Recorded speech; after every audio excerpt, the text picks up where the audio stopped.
예수 그리스도에게는 위대한 능력이 있습니다. 그래서 그리스도인은 마땅히 이 능력을 경험할 수 있고, 그래서 믿지 않는 사람과는 다르게 살아갈 수가 있습니다. 근데 나는 예수님을 믿고 나서도 왜 하나도 변하지 않는가?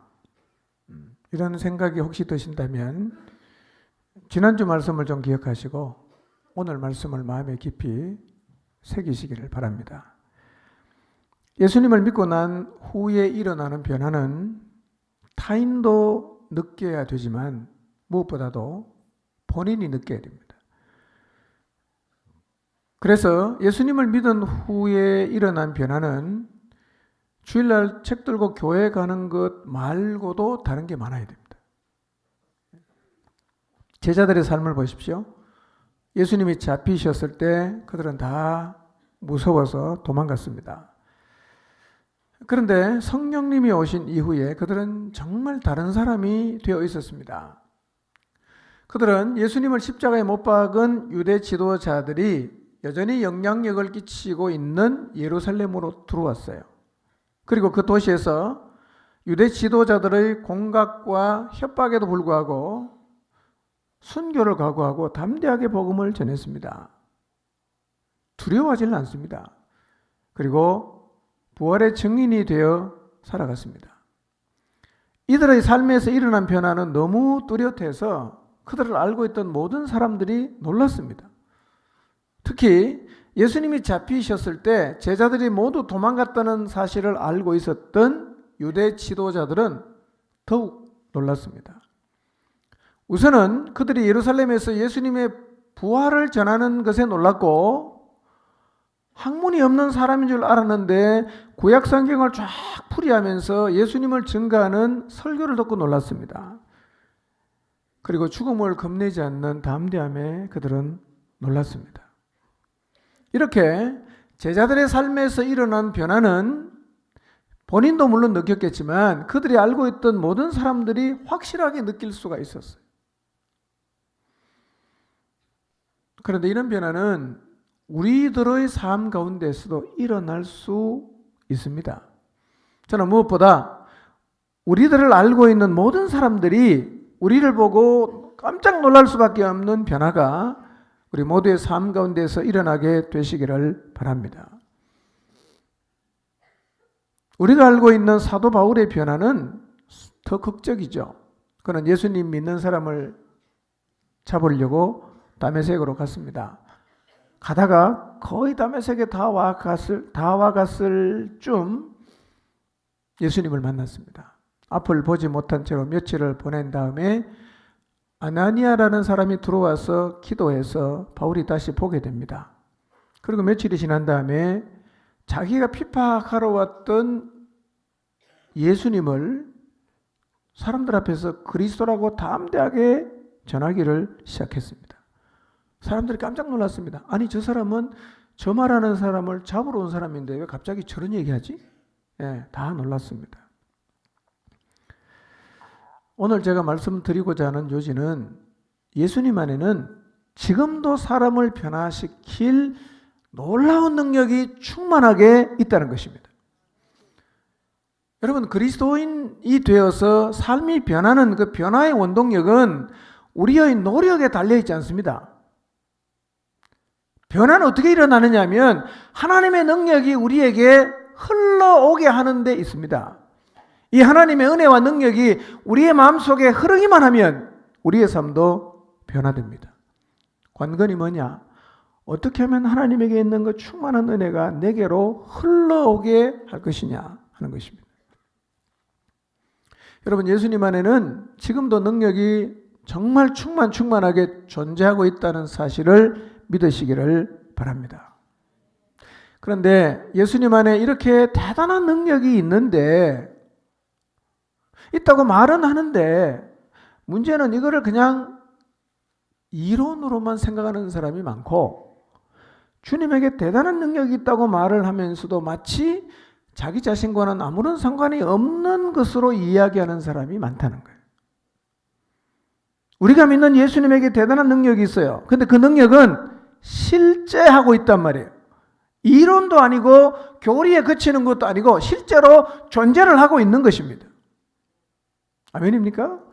여러분, 예수님에게는 능력이 실제로 존재하고 있어요. 그리고 그 능력은 우리에게 흘러올 수가 있고, 흘러오면 우리의 삶이 굉장히 변화되는 거예요.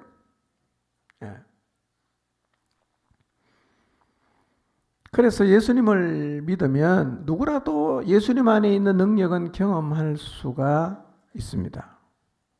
여러분, 말만 하지 마시고요. 그게 실제하고 있다는 사실을 깊이 생각해 보시기를 바랍니다. 그러면 예수님 안에 있는 능력을 말로만 있다고 하는 사람인지 진짜 믿는 사람인지를 어떻게 알 수가 있는가? 알 수 있는 방법이 있어요. 그게 뭐냐면 갈망입니다. 갈망. 진짜 그분에게 놀라운 능력이 있다는 사실을 믿는 사람은요, 그 하나님 안에 담겨진 은혜와 능력이 내 마음속에도 내 삶에도 부어지기를 갈망하는 마음이 있어요. 갈망. 하나님을 갈망합니다. 그분의 은혜를 갈망해요. 그러나 이 실제를 믿지 않는 사람은 그냥 이론이기 때문에 말은 하지만 말로 끝입니다. 여러분, 하나님 안에 있는 그 놀라운 은혜와 능력이 여러분의 마음속에 부어져서 나도 그분의 능력을 힘입어서 제자들처럼 변화된 삶을 살고 싶다라는 갈망하는 마음이 여러분에게 있게 되시기를 바랍니다. 갈망하십시오. 성경은 거짓말이 아니고 사기가 아니에요. 진짜 있습니다. 실제하고 있다는 사실을 생각해 보십시오. 그리고 마음으로 여러분의 마음속에 이 놀라운 능력이 흘러오기를 갈망하시기를 바랍니다. 우리가 그리스도인으로 산다는 것은 그런 면에서는 굉장한 가능성이 있는 것입니다. 굉장한 가능성이 있어요.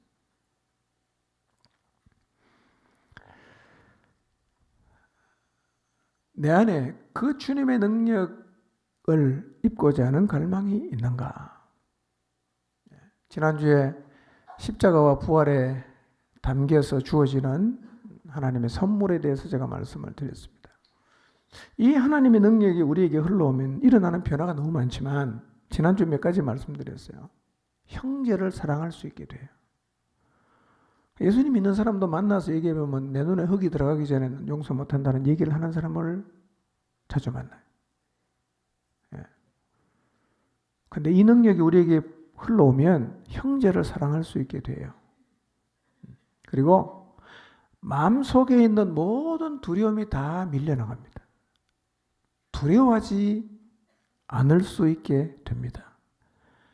그리고 우리의 삶을 계속해서 파멸로 가도록 유혹하는 악한 영과의 전쟁에서도 이겨서 죄의 구렁텅이에 빠져 있지 않고 거기에서 나와서 하나님의 사람으로 살아갈 수 있게 됩니다. 쉬지 않고 우리를 위해서 기도하시는 주님의 기도의 힘을 경험하게 되고 어떤 상황에 있더라도 하나님의 사랑에서 끊어지지 않는 경험을 하는 거예요. 예수님 믿으면서도 너무 쉽게 시험에 들고 이 주님의 사랑에서 끊었다가 붙였다가 하는 일이 너무 자주 일어나는 사람이 있어요. 근데 하나님의 은혜와 능력이 부어지면요, 어떤 상황에서도 끊어지지 않는 거예요. 뿐만 아니라 누구 앞에서도 복음을 말할 수 있는 담대함을 가지게 되고 죽음조차 두려워하지 않는 소망을 가지고 살 수 있게 됩니다. 하나님 은혜가 흘러오면요, 우리의 삶이 이렇게 변하는 거예요. 우리는 이렇게 살 수가 있어요. 왜냐하면 이 은혜가 지금도 있습니다. 실제 하는 거예요. 부어지면 우리의 삶이 이렇게 변할 수 있어요. 여러분, 이 은혜를 갈망하시길 바랍니다. 하나님, 제 인생 가운데 이 은혜를 부어주십시오. 저도 예수님처럼 이렇게 살아갈 수 있게 해주십시오. 믿음으로 기도하시고 그 은혜가 부어져서 정말 여러분의 삶이 하나님의 은혜와 능력으로 새롭게 되시기를 바랍니다. 어떻게 하면 이 은혜가 내게 흘러올 것인가? 지난주에 말씀드렸죠. 주님을 사랑한다고 고백하는 자리에 서는 거예요. 여러분, 언제라도 여러분이 정말 그분 앞에 서서 그분이 내게 베풀어 주신 사랑을 생각하면서 사랑을 깨닫고 주님, 저도 주님을 사랑합니다 라고 고백하는 자리에 서게 되면 이 하나님의 은혜와 능력은 쉼이 없이 우리에게로 흘러옵니다. 그래서 그리스도인 된 우리는 언제라도 주님께서 아무개야 내가 이 사람들보다 나를 더 사랑하니? 라고 물으시면 주님, 그렇습니다. 제가 주님 사랑하는 거 주님이 아시지 않습니까? 라고 대답할 수 있어야 됩니다. 여러분, 주님이 여러분을 향해서 네가 날 사랑하냐? 라는 이 질문을 절대로 피해 가려고 하지 마십시오. 우리는 매일 이 질문 앞에 서서 우리 영혼의 상태를 확인해야 됩니다. 신앙생활의 가장 견고한 기초가 뭐냐면요, 주님을 사랑한다고 고백하는 거예요. 오늘도 우리가 사랑에 대한 찬양을 참 많이 했잖아요. 여러분, 주님 사랑하십니까?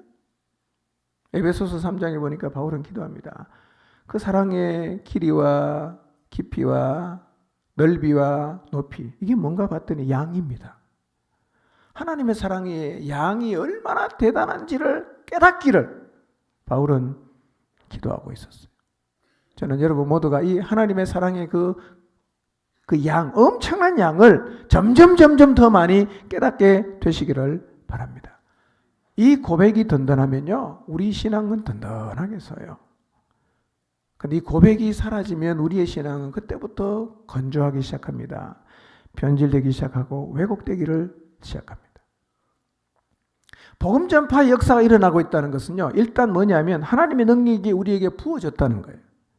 하나님의 능력이 부어졌다는 거죠. 그래서 우리 안에 많은 지체들이 가족들에게 복음을 전한 간증을 하고 있고, 이 간증을 들으면서 우리가 많은 격려와 도전을 받고 있습니다. 저는 어떤 것보다 우리 교회가 복음을 전하는 자리에 섰다는 사실이 너무나 기쁩니다. 네. 이것은 누구보다도 주님이 가장 기뻐하실 일이죠. 가장 기뻐하실 일입니다. 네. 이제 우리의 과제가 있어요. 지금 이 자리에서 우리가 해내야 되는 과제가 있습니다. 그게 뭐냐? 이 일이 멈추지 않고 지속되게 하는 겁니다. 그리고 이 일이 소수의 사람이 아니라 모든 사람에게로 확산되게 하는 거예요. 지속과 확산입니다. 예. 이것이 지금 우리가 해내야 하는 과제입니다. 이 일과 관련해서 우리가 꼭 기억해야 되는 게 있어요. 여러분, 복음을 전파하는 일은 사명이지 이벤트가 아니에요. 복음을 전하는 일은 하나님께서 우리 모두에게 인생을 들여서 감당하라고 맡겨진 임무, 그러니까 사명이지, 부담은 되지만 삼박하고 깔끔하게 한 번만 잘 해내면 되는 행사가 아니란 말이에요. 이벤트가 아니란 말이에요. 그런데 오늘날 교회 가운데 복음 전파가 사명이 아니라 이벤트로 변하는 거예요. 한 번만 하면 올해 숙제는 다 했다. 한 번만 하면 나 이제는 복음 전파하고는 이제 더 이상 상관없다. 는 생각을 하는 사람이 많이 있어요. 왜 복음 전파가 이벤트가 될까? 행사가 될까? 아마 가장 큰 이유는 그 일이 사명이 아니기 때문일 것이고, 또 하나 있다면 그것은 영적인 힘이 부족해서 그렇습니다. 영적인 힘이 부족해서 그래요. 그래서 우리는 우리 안에 복음 전파가 시작이 됐다는 걸 너무 기뻐하지만, 동시에 이게 일회성 행사로 끝나버리는 것을 가장 두려워해야 합니다. 어쩌면 우리 중에도 복음 전파를 이벤트로 생각을 해서 너무너무 부담되는 거지만 교회에서 하라고 하니까 더 이상 내가 한번 내가 심호흡을 하고 한번 해냈다. 이제 이벤트 잘 끝냈으니까 당분간은 내가 여기서 좀 부담을 안 가져도 되겠다라고 생각하시는 분이 계실 수도 있습니다. 만약에 여러분 그렇게 생각하고 계신다면 생각을 바꾸셔야 됩니다.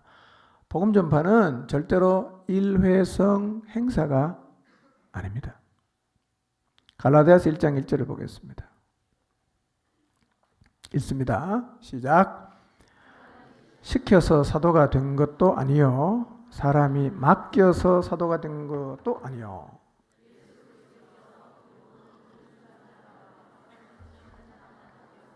사도가 됐나? 바울이 그랬어요.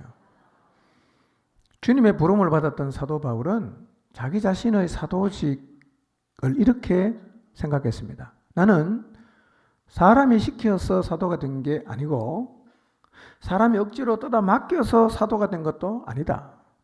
나는 예수님과 그분을 죽은 사람들 가운데에서 살리신 하나님이 임명하셔서 사도가 되었다고 고백합니다.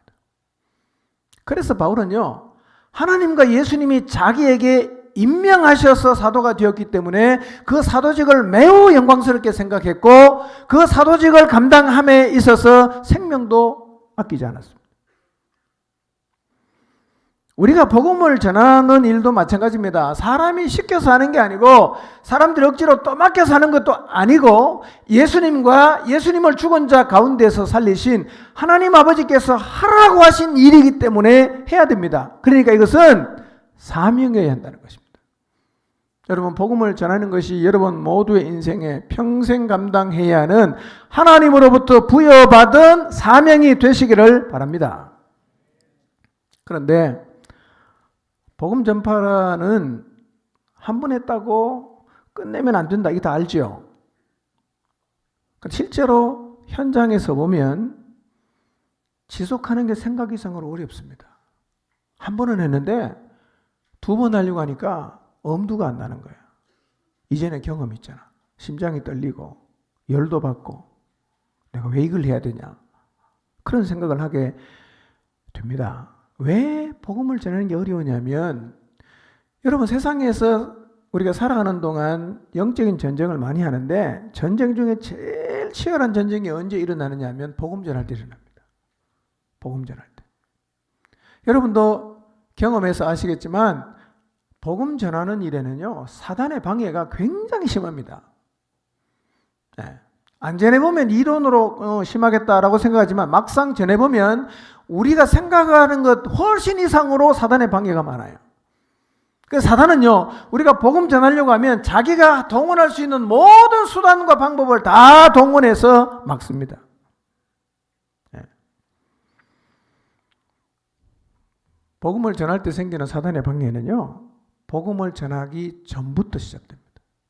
전부터. 누군가에게 복음을 전하기로 마음을 먹고 만나려고 시도를 하면 굉장히 많은 방해 앞에 직면하죠.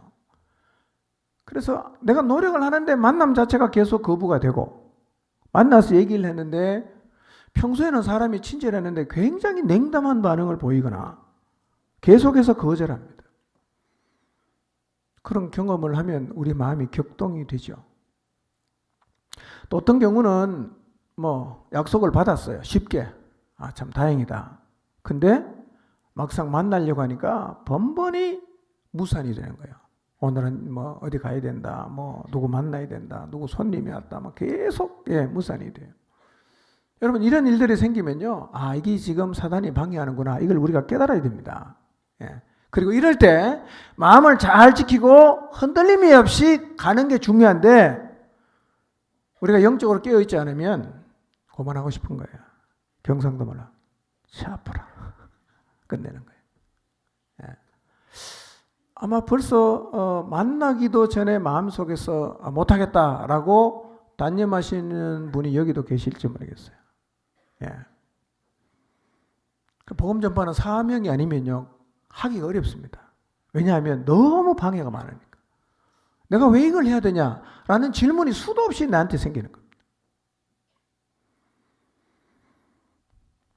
그래서 이렇게 만나기도 전에 생기는 이런저런 방해들에 내 마음이 무너져갖고 다 너를 위해서 하는 일인데 네가 굳이 원하지 않는다면 나도 이제 나한테 안 가겠다 라고 말을 한다거나 내가 이렇게 복음 전하려고 하는데 하나님 왜 안 도와주십니까? 라는 생각을 한다거나 아직은 때가 아니라고 생각해서 복음 전하는 일을 아예 뒤로 제쳐놓는 것은 곤란합니다. 그건 우리가 사단의 거짓말, 방해에 우리가 결국은 넘어가는 거예요. 여러분, 복음 전하러 갔는데 길이 막힌다는 생각이 들 때는요, 성령께서 복음 전하는 길을 막았을 때 복음 전하는 일을 멈추지 않고 다른 길을 찾아서 결국은 마게도냐로 갔던 바울의 태도를 배워야 합니다. 길이 막혔다는 것은 길이 없다는 얘기가 아니라 다른 길로 가라는 사인일 수가 있습니다. 여러분, 복음을 전하는 길은요, 평생 가도 다 못 갈 만큼 수많이 열려 있다는 사실을 기억하십시오. 그러므로 한 번 길 막혔다고 길이 없다고 생각하지 마시고 복음 전파하는 것을 절대로 포기하지 마시기를 바랍니다. 가기 전부터 방해합니다. 그러면 가기 전부터 방해하는 사단이 가서는 방해를 안 할까요? 당연히 더 많이 하겠죠. 우리가 여러 사람의 간증을 통해서 들었던 것처럼 복음을 전할 사람을 만났어요. 집에 찾아갔어요. 근데 복음을 말할 수 있는 기회가 잘 안 만들어져. 분위기가 영 잡히질 않아. 예. 또 간신히 기회를 잡아서 복음을 말하려고 하면 굉장히 무관심한 태도를 보이거나 귀찮아하는 표시를 노골적으로 낸단 말이에요. 어떨 때는 대놓고 나를 무시하고 적대적인 태도를 가져서 마음을 꽉 상하게 합니다. 말하지 못해. 5분 안에 빨리 말해. 빨리 말해. 들을 마음이 전혀 없이 빨리 말해보라고 하면요, 마음이 상하죠. 그래서 5분 안에 얘기를 하고 3분 시간을 받았는데 이 3분 안에 얘기를 하려고 하니까 머리가 하얘집니다. 마음은 급해져. 뭔가 내가 앉아서 집에서 생각할 때는 사전에 뭔가 착착착착 해서 멋있게 한번 하려고 계획을 했는데요. 이거 3분 만에 끝내라고 하니까 나도 그냥 버벅거리고 횡설수설을 합니다. 네. 이런 방해 굉장히 많습니다. 그래서 사실은요, 이런 방해를 몇 번 경험한 사람은요, 복음을 전할 때 대비하고 가야 돼요. 그래서 개인전도 갈 때는 꼭 2명이 가는 거예요. 2명이. 왜? 1명은 장애물을 치웁니다. 전화 오면 전화 받고, 손님 오면 응대하고, 애 울면 들고 나가고, 해야 돼요. 예. 이 노하우입니다. 이게. 예. 자, 이렇게 가서, 굉장히 좀 불편하게, 이 올라오는 걸 꾹 누르면서 했어요. 확 화를 내고 한 번 싸우고 왔으면 제일 속이 후련하겠지만, 그래서 내가 복음 전하러 갔다가 싸우고 올 수는 없으니까 진짜 꾹 누르고 집에 왔어요. 근데 가장 심각한 방해가 뭐냐면요, 복음 후에 찾아오는 후폭풍입니다. 전하고는 왔어요. 근데 문제는 이때부터 시작되는 거예요. 후폭풍이요. 그러니까 그렇게 속 시원하게 내가 충분하게 복음을 못 전하고 돌아왔다는 생각을 하고 왔는데요. 그 집에 와서 이제 생각을 하는 거예요. 얼떨결에 전하긴 했지만 내가 말을 제대로 했나? 가만히 생각하니까 열받는 거예요. 나한테도 열받고 그 사람한테도 열받는 거예요. 내가 가서 시모 몇 번 하고 정말 불편한 마음을 삼키면서 짧은 시간 말을 하긴 했는데 가만히 생각해 보니까 내가 생각해도 횡설수설한 것 같아. 그런 나를 보니까 담대하지 못한 모습에 자책감도 들고, 야, 그래도 그냥 막 대놓고 막 했으면 됐는데, 그거 3분 하라고 한다고 그 3분 시간 맞춘 내가 생각해 보니까 한심스럽기도 하고, 사전에 친밀하게 좀 준비하지 못한 자신을 보면서 질책하는 마음도 생기는 거예요. 그래서 많이 기도로 준비하고 나름 담대함을 가지고 가긴 했는데, 복음을 전하고 돌아와서 내 마음에 드는 게 뭐냐면 패배감이란 말이에요. 자책이 되는 거예요. 내 왜 그거밖에 못하는가? 화가 나는 거예요. 그래서 그래도 나는 똑같이 내가 복음을 전하겠다라는 생각을 해야 되는데, 어떤 생각이 드느냐면 당분간은 복음을 전하는 일을 안 해야겠다. 당분간은 안 해야겠다. 심한 경우는 다시는 안 하겠다. 라는 생각으로 결론이 맺어진단 말이에요. 이게 복음을 전하는 우리를 향한 사단의 공격입니다. 제일 심각한 게 뭐냐? 후폭풍입니다. 돌아와서 열받는 거예요. 돌아와서 내가 시험 드는 거예요. 자책합니다. 여러분, 충분히 여러분이 복음을 전하지 못했다고 절대로 자책하지 마십시오. 실패가 아니에요. 여러분이 하나님이 주시는 마음을 품고 그 영혼에게 찾아가서 그 사단의 방해에도 불구하고 가서 입을 열어서 복음을 말했다는 자체가 성공한 것입니다. 실패가 아니에요. 복음을 전했다는 자체가 여러분이 성공한 일이라는 사실을 여러분의 마음에 꼭 새겨 두시기를 바랍니다. 앞으로 또 가도요, 또 비슷한 일이 생겨요. 사도 바울을 보세요. 복음 전하러 그렇게 많이 갔는데 한 2번은 핍박받았지만 그 다음부터는 다 환대를 받았습니까? 아니잖아요. 그래도 계속 하잖아요. 그래서 오늘은 이 사단의 그런 공격을 받아서 주춤거리고 있는 분들을 위해서, 앞으로 동일한 공격을 받게 될 분들을 위해서 제가 말씀을 준비했습니다. 이 사단의 방해나 후폭풍을 내가 못 이기면요, 복음 전파는 한 번으로 끝나는 거예요. 2번은 못 합니다. 근데 복음 전파는 1회성으로 끝나면 안 되잖아요. 이벤트가 아니니까. 사명이니까. 계속해야 되는 거거든요. 어떻게 하면 계속할 수 있냐는 거예요. 계속할 수 있는 비결이 있을까? 있죠. 예. 한번 내가 실패하고 내가 생각해봐도 참 내가 복음을 제대로 못 전한 것 같은 마음이 들더라도 2번, 3번, 4번, 100번 계속 갈 수 있게 하는 비결이 있어요. 오늘 그것을 같이 한번 좀 찾아보도록 하겠습니다. 자, 이렇게 가기 전에도 공격하죠. 갔어도 공격하죠. 돌아왔어도 공격한단 말이에요. 이런 관점으로 보면 지금 가족이나 이웃들에게 복음을 열심히 전하고 있는 우리 공동체는 그 어느 때보다도 매우 치열한 전쟁을 치르는 중입니다. 특히 가족이나 이웃에게 복음을 전하신 분들은 전하고 나서 여러분의 머릿속에 여러 생각이 들지 않겠습니까? 그 생각이 사단이 준 생각인지 성령님이 주신 생각인지를 잘 구분을 하셔야 됩니다. 사단이 준 생각은 생각할 것 없이 밀어내야 됩니다. 성령님이 주신 생각은 믿고 따라야 됩니다. 우리가 이 땅에서 하나님이 주신 사명을 따라 살아가는 일은 만만치 않습니다.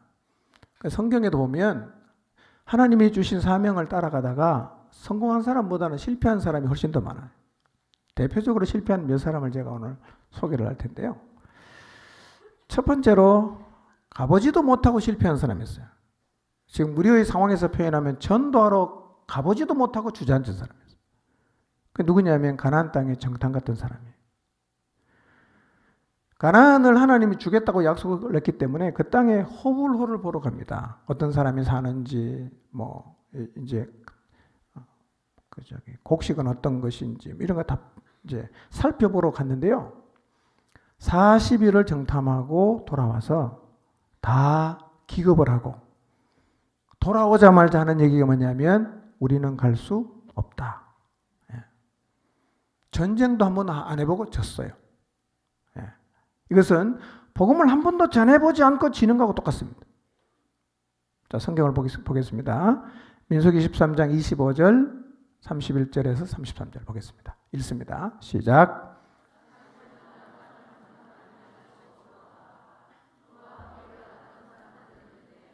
우리가 능히 올라가서 그 백성을 치지 못하리라.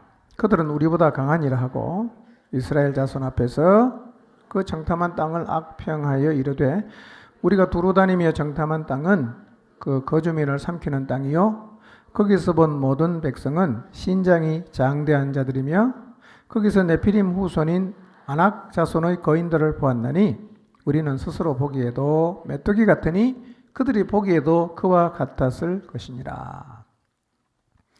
여러분 꼭 기억해야 될 건요. 이 갈 수 없다고 가면 죽는다고 보고한 사람이 누구냐면 지파의 수령들입니다. 우리로 표현하면 목자들입니다. 목자들이 갔다 오더니만 기겁을 하고 전쟁도 하기 전에 우리는 못 간다라는 결론을 내렸다는 거예요. 그러니까 지도자도 이렇게 될 수 있어요. 지도자도.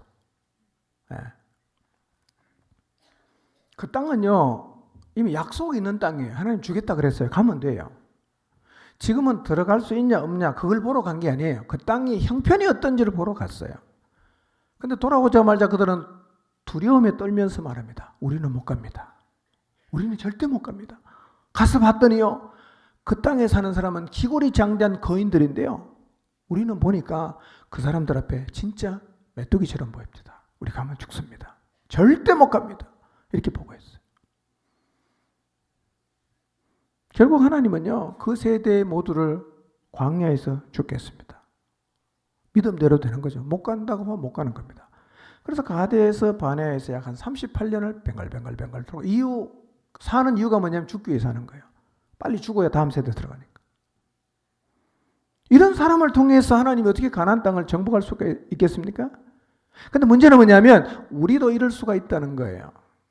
하나님이 가라고 하신 영혼들이 있어요. 약속도 주셨어요. 하나님께서 그 영혼의 구원을 위해서 내게 말씀도 주셨어요. 그런데 한 번도 가서 복음을 전해보지도 못하고 정탐만 하고 우리도 이런 결론에 도달할 수가 있다는 겁니다. 가서 몇 번 탐색을 하고 기회를 찾고 반응을 살펴봤는데 내린 결론이 뭐냐? 나는 못한다. 야, 이 일은 진짜 아무나 하는 일이 아닌 것 같다 라고 결론을 내리는 일이 오늘 우리들에게도 생길 수가 있다는 것입니다. 전쟁하지도 않았어요. 다만 정탐을 했을 뿐인데 다 포기했어요, 이스라엘. 오늘 우리들도 그들처럼 전쟁 한번 안 해보고 다만 정탐만 해보고 포기하는 자리에 설 수가 있습니다. 늘 부담이 있었는데 한번 시도를 했다가 만나보니까 이 사람 만만찮네. 그래서 혹시 여러분의 마음속에서 더 이상 복음 전하는 일을 포기한 사람이 있는지, 내가 포기해버린 것은 아닌지를 한번 돌아보시길 바랍니다. 충분히 그럴 수 있어요. 못 간다고 믿는 사람은 못 갔어요. 안 된다고 생각하는 사람을 통해서 하나님 일하지 않습니다. 말씀드린 것처럼 지도자가 이랬어요. 지도자가. 근데 정탐을 하다가 가보지도 않고 포기한 사람도 있지만 출발은 했는데 포기한 사람도 있어요. 마음을 먹고 출발을 하긴 했는데 가보니까 이게 만만치 않아서 중도에 포기하는 사례도 있었어요. 누구냐면 마가 요한입니다. 사도행전 13장 13절을 봅니다. 읽습니다. 시작.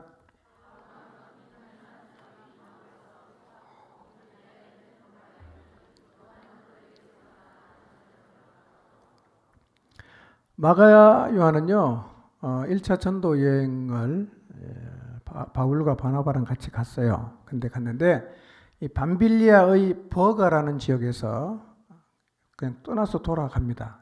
다시 돌아갔어요. 정확한 이유는 사실은 성경 기록 안 하고 있으니까 모르는데 아마 너무 힘겨워서 포기했을 것으로 봅니다. 우리가 이제 마가 요한을 생각하면 이렇게 생각할 수 있어요. 참 믿음이 없는 사람이다. 사람이 참 약하다. 이렇게 생각할 수 있는데요. 여러분, 마가 요한이 어떤 사람인지 알면 그런 말 못해요. 이 말은 뭐냐면 영적인 전쟁은 지도자도 넘어지고 믿음이 훌륭해 보이는 사람도 한 방에 날아갈 수 있어요. 그래서 선줄로 생각하는 사람은 뭘 조심하라고요? 넘어질까 조심을 해야 되는 거예요. 자, 마가 요한이 어떤 사람인지 한번 보겠습니다. 사도행전 12장 25절입니다. 읽습니다. 시작.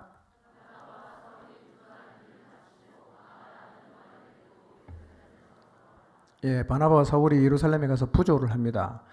바울이 좀 그 신경을 많이 쓴 일 중에 하나가 뭐냐면 그 이방에 있는 교회들의 구제 헌금을 가져다가 예루살렘 교회에 전달해 주는 일을 자주 했어요.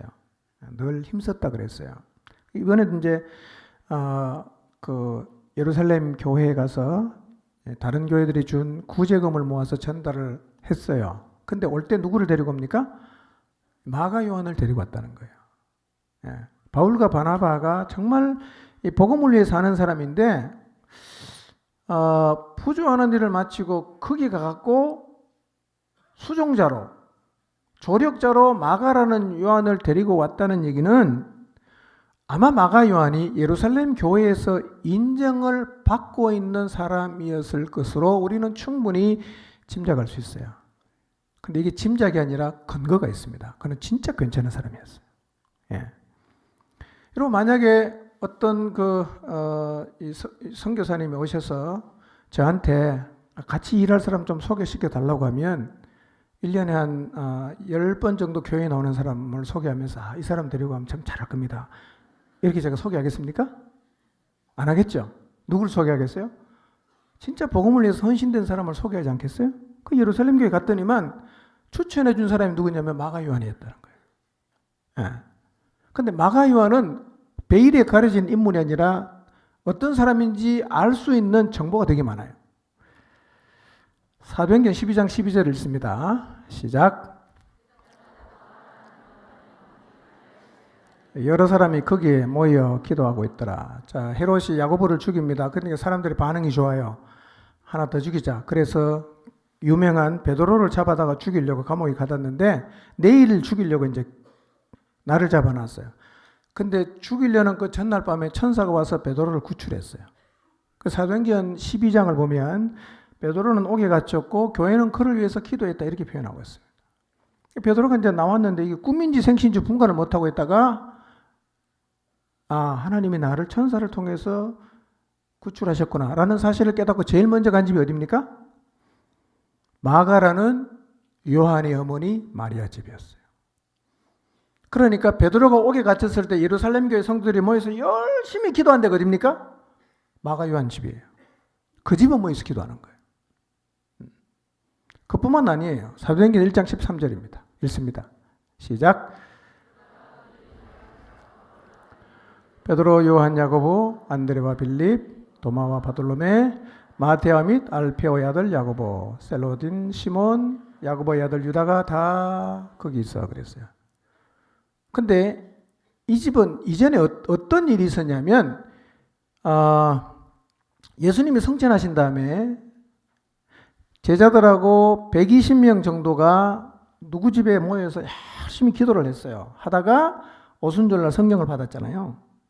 근데 이때 120명이 모여서 기도한 집이 누구 집이냐면 마가 요한의 집이에요. 마가 요한의 집입니다. 그러니까 마가 요한은요, 자기 집에서 교회가 시작이 되고 자기 집에서 사람들이 모여서 열심히 기도하다가 성령을 받는 걸 다 봤어요.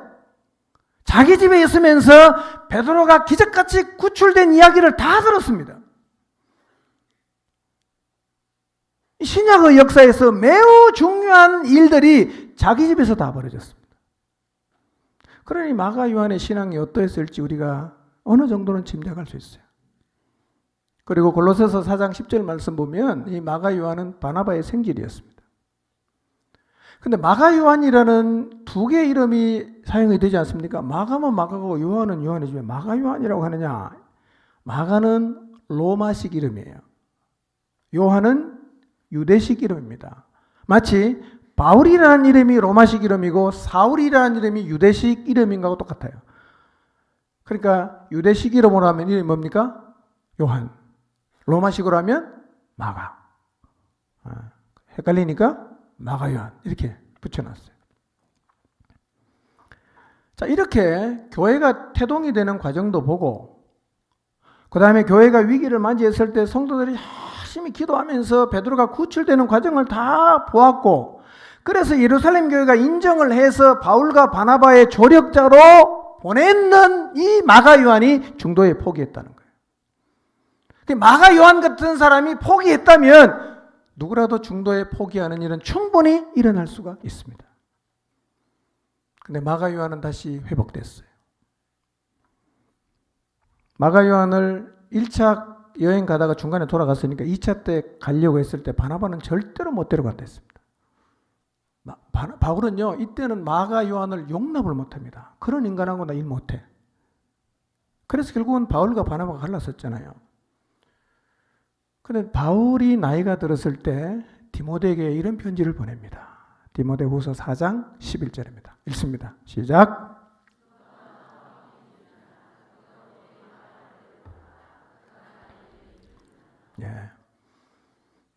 네가 올 때 마가를 데리고 와라. 왜요? 그가 나의 일에 유익하다. 마가를 인정하지 않았던 바울이요, 다시 마가를 인정합니다. 데리고 와라. 그는 나에게 유익하다. 그 이 과정을 통해서 마가의 신앙이 어떻게 됐다는 겁니까? 완전히 살아났다는 겁니다. 마가는요, 한 번 중도 하차했지만 그걸로 끝난 게 아니라 다시 회복을 했습니다. 이 마가가 바로 마가복음을 기록한 사람이에요. 마가복음. 여러분, 복음서 예수님의 행적을 다 기록할 수 있었다는 얘기는 그만큼 뭐가 많다는 거예요? 알고 있다는 얘기죠. 모르는 사람이 어떻게 책을 적겠어요?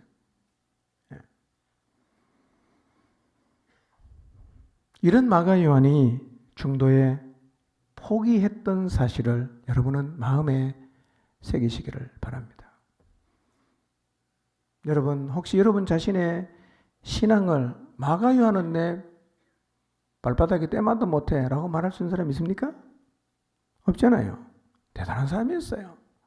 그런데 중도에 포기했어요. 우리도 충분히 그럴 수 있습니다. 세 번째로 또 한 사람 소개합니다. 데마. 이 사람은 제가 여러 번 얘기해서 여러분 잘 알 것입니다. 초기에는 바울과 동역을 하면서 복음 전하는 일에 정말 자기의 인생을 드렸는데 마지막에는 사명의 자리를 떠나가 버렸어요.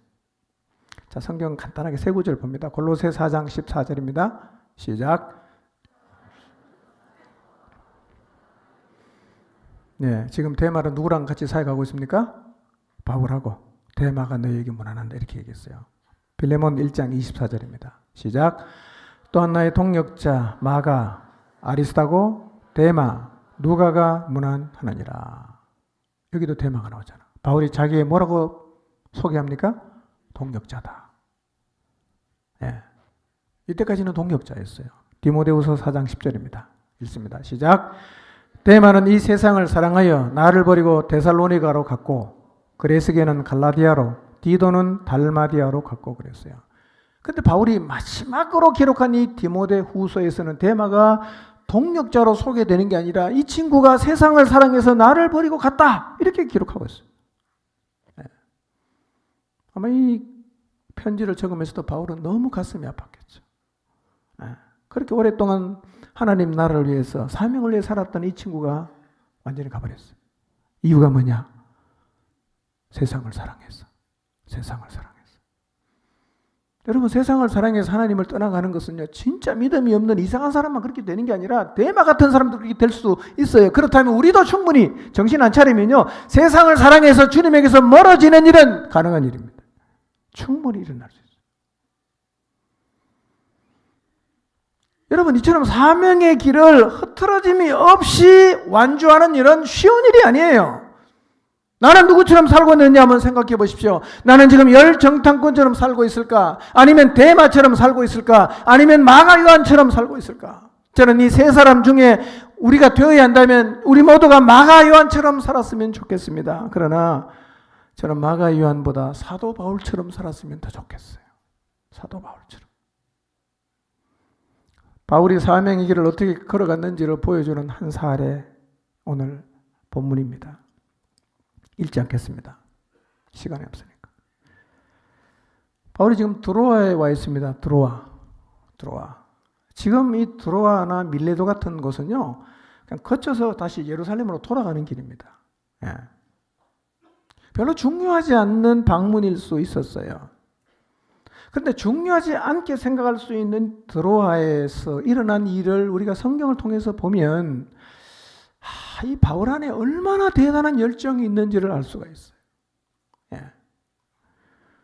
바울은 지금까지 수많은 곳을 다니면서 복음을 전했어요. 1차 여행 안디옥을 출발해서 구브로, 버가, 미시디아 안디옥, 이고니온, 루스드라, 더베, 다시 2차 다소에 가서 더베, 루스드라, 드로아, 네아폴리, 빌립보, 데살로니가, 베레아, 아덴, 고린도, 에베소, 로도 쭉 복음을 전했어요. 이 도시를 다니면서 나라를 다니면서 복음을 전할 때 그가 겪은 일은 말로 할 수가 없지요. 상처도 많이 받았을 것이고 충격도 많이 받았을 것이고 억울한 일도 많이 겪었을 것이고 모함도 당하고 죽을 뻔한 고비도 많이 넘기고 박해도 받고 위협받고 이게 일상이었어요. 이 정도 겪으면 이 정도가 아니라 이런 일을 한두 번만 겪어도 이제 좀 그만하고 싶다. 나 이제 좀 천천히 가고 싶다는 생각을 할 수 있지 않겠어요? 근데 지금 방문한 이 드로아라는 도시는 처음 가서 복음을 전하는 도시가 아니고요. 예루살렘으로 돌아가는 길에 들렀다 가는 것 중에 하나가 이 드로아였단 말이에요. 그런데 이 드로아에서 바울이 어떻게 했는지를 보면 참 놀랍습니다.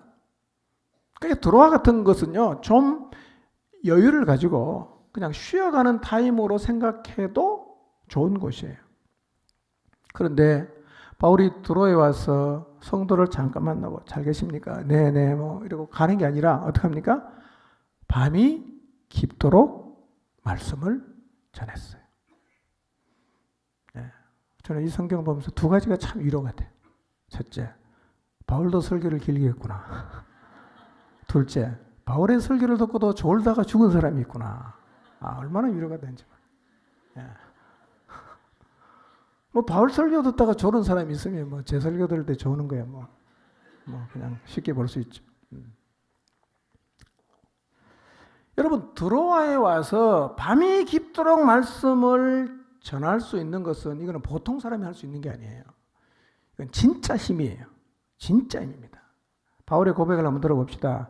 바울의 인생의 여정을 중간중 가고 있을 때 그가 했던 고백입니다. 사도행전 20장 24절입니다. 읽습니다. 시작. 내가 달려갈 길과 주 예수께 받은 사명 곧 하나님의 은혜의 복음을 증언하는 일을 마치려 하면은 나의 생명조차 조금도 귀한 것으로 여기지 않는다. 뭐 이때도 바울은요 사명을 이루는 일이 목숨보다 더 중요하다고 생각을 하고 자신의 길을 달려갔어요. 그런데 퇴장하기 직전에 인생의 가장 마지막 순간에 바울이 했던 고백을 한번 들어봅시다. 디모데후서 4장 7절입니다. 읽습니다. 시작.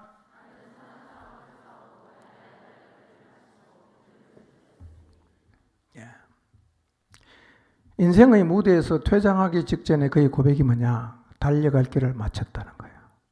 내가 달려갈 길 다 달려갔다는 거예요. 그가 땅끝이라고 생각했던 스바나까지 갔으니까 진짜 달려갈 길 다 달려갔어요. 그러나 나는 믿음을 지켰다. 이렇게 고백했습니다. 달려갈 길을 마쳤다고 말한 중에 드로아도 포함이 되는 겁니다. 드로아는요 일주일 머물렀는데 내일 바울이 길을 떠나기로 작정이 되어 있어요. 여러분 내일 길을 떠나면 오늘은 좀 어떻게 해야 됩니까? 일찍 좀 쉬어야 되잖아.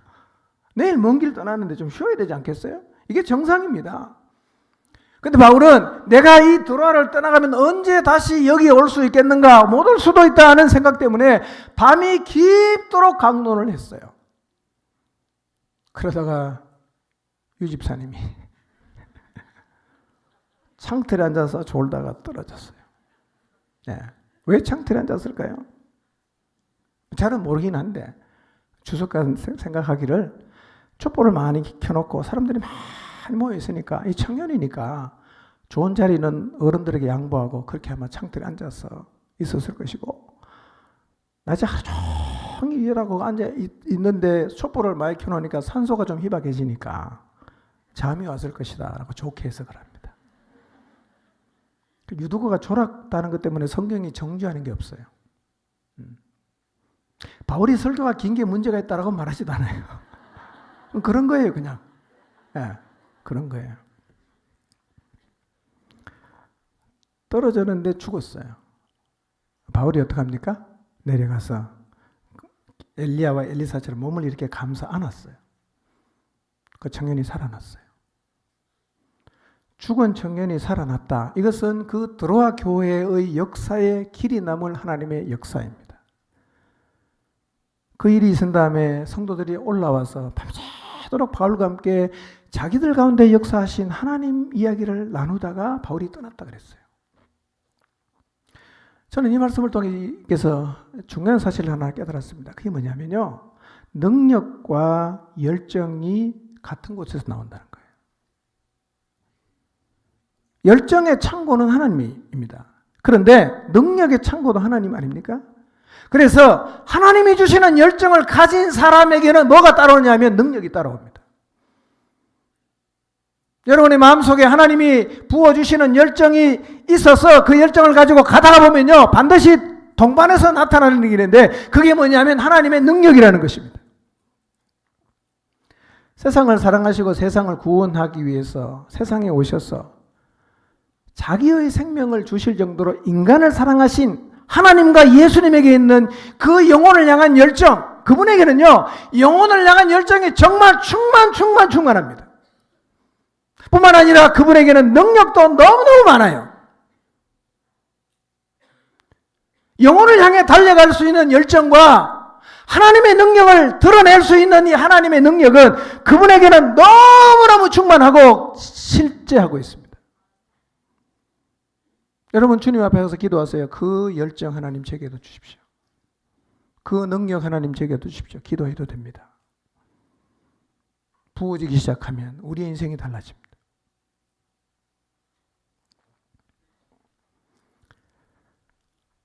이 하나님의 능력은요, 지금도 우리 안에서 활동하고 있어요. 에베소 1장 19절에서 23절을 읽겠습니다. 19절을 특히 빨간 글씨로 표시한 것은요, 빨갛게 표시한 것은 잘 읽어보세요. 지금 무슨 얘기인가? 천천히 19절을 읽어보겠습니다. 시작. 또한 믿는 사람들인 우리에게 강한 힘으로 활동하시는 하나님의 능력이 얼마나 엄청나게 큰지를 여러분이 알기를 바랍니다. 다시 읽습니다. 이론으로 읽지 마세요. 실제 그렇습니다. 다시 읽습니다. 시작. 또한 믿는 사람들인 우리에게 강한 힘으로 활동하시는 하나님의 능력이 얼마나 엄청나게 큰지를 여러분이 알기를 바란다는 거예요. 에베소 교인만 알아가 될 일이 아니라 우리도 이걸 좀 알았으면 좋겠어요. 자, 20절부터 읽습니다. 시작. 이 능력을 그리스도 안에 발휘하셨는데 그분을 죽은 사람들 가운데에서 살리시고 하늘에서 자기 오른편에 앉히시고 모든 정권과 권세와 능력과 주권 위에 그리고 이 세상뿐만 아니라 오는 세상에서 일컬을 모든 이름 위에 뛰어나게 하셨어요. 하나님께서는 만물을 그리스도의 발 아래에 굴복시키시고 그분을 만물 위에 교회의 머리로 삼으셨습니다. 교회는 그리스도의 몸이요 만물 안에서 만물을 충만케 하시는 분의 충만함입니다. 이 말씀은 바울이 에베소 교회를 향해서 드리는 기도문이에요. 15절부터 집에 가서 꼭 한번 읽어봤어요. 바울이 에베소 교회에 뭘 위해서 기도하고 있는가? 그 기도의 내용 중에 19절이 하나가 포함되어 있는 것입니다. 바울은요, 믿는 사람들 안에서 강한 힘으로 활동하시는 하나님의 능력이 얼마나 엄청나게 큰지를 에베소 교인들이 좀 알기를 기도하고 있다는 거예요. 여러분, 이 사실을 저는 여러분도 좀 알게 되시기를 바랍니다. 우리 안에서 강한 힘으로 활동하고 있는 하나님의 능력이 얼마나 엄청나게 큰지를 여러분 제발 좀 아시기를 바랍니다. 그리고 이 하나님의 능력이 우리에게 부어지기를 기도하게 되시기를 바랍니다. 이 능력이 부어지면 사명의 길을 완주할 수 있는 열정과 힘을 얻게 됩니다. 이 사실을 기억하십시오. 갈망하십시오. 하나님 제게도 이 열정과 능력을 부어주십시오. 여러분, 하나님의 능력은 진짜 엄청나게 큽니다. 제가요, 며칠 전부터 이 기도를 시작했어요. 이 엄청난 하나님의 능력, 하나님이 딱 갖고 절대로 안 준다 이게 아니에요. 다 주는 거예요. 흘려보내주는 거예요. 이게 우리에게 부어지기 시작하면요, 놀라운 일들이 벌어집니다. 놀라운 일들이 벌어집니다. 얼마나 답답한 바울이요. 이거를 좀 알기를 위해서 기도를 하겠어요. 이 능력이 예수님 안에 역사를 했어요. 이 능력이 예수님 안에 역사했을 때 어떤 일이 났냐? 예수님을 죽은 사람 가운데서 살리고 하나님 우편에 앉게 하시고 모든 만물을 예수님 발 앞에 굴복시키시고 그리고 나서 예수님을 교회의 머리가 되게 하셨어요. 포항중앙침례교회가 어떤 곳이냐면 이 예수님의 몸이에요. 우리 교회의 머리가 누구냐 하면 예수님입니다. 그리고 이 교회에는요, 하나님의 충만함이 머물러 있는 곳이에요. 이 말씀을 잘 기억하세요. 교회는 대단한 곳입니다. 왜냐하면 우선 머리가 예수님이에요. 그리고 하나님의 엄청난 능력이 드러나는 곳이에요. 그러니까 우리가 교회의 지체로 머물러 산다면 이 교회 안에 머물러 있는 하나님의 충만함을 입을 수 있습니다. 그래서 내가 예수님을 믿고 교회 공동체의 지체로 살아가고 있다는 자체는 정말 대단한 일입니다. 교회의 지체로 살아가면 교회 안에 충만한 하나님의 능력을 경험할 수 있습니다. 이것이 교회의 영광이에요. 여러분, 교회는 일반 사회의 단체처럼 그냥 사람들이 모여있는 정도가 아니에요. 이 교회는 주님이 피로 값을 주고 샀어요. 교회의 머리는 예수님이에요. 그리고 이 교회 안에는 하나님의 모든 충만함이 머물러 있는 것이에요. 이 충만함을 이 안에서 우리는 느낄 수 있어요. 이 안에서 경험할 수 있어요. 이 안에서 누릴 수가 있습니다. 이것이 바로 교회의 영광이란 말이에요. 여러분, 지금도요, 영혼을 향해서 목숨을 걸고 가게 만드는 열정과 능력의 창고가 되시는 그 하나님께서 우리 안에서 지금도 강하게 활동하고 계십니다. 연결되십시오. 그 놀라운 능력이 여러분의 삶 속에 흐르게 하십시오. 다시 말씀드립니다. 이 능력은 이론이 아니에요. 실제하고 있는 것입니다. 이 열정이 우리의 삶 속에 흘러오기 시작하면 우리도 바울처럼 노년에 이르러서도 바울처럼 고백할 수 있어요. 내가 달려갈 길을 다 마치고 믿음을 지켰다고 고백할 수 있게 됩니다. 이제 우리 모두 열정탐군처럼 시도도 한번 못해보고 주저앉지 말고, 데마처럼 중도의 사명의 자리를 이탈하지도 말고, 마가 요한처럼 잠깐 뒷걸음질 하더라도 다시 회복하고, 그리고 영혼을 향한 열정과 능력의 창고인 하나님과 예수님에게 연결이 되어서 사도 바울처럼 쉼없는 열정으로 영혼을 향해서 달려나가는 하나님의 사람들이 되시기를 주님의 이름으로 축복합니다. 기도하겠습니다.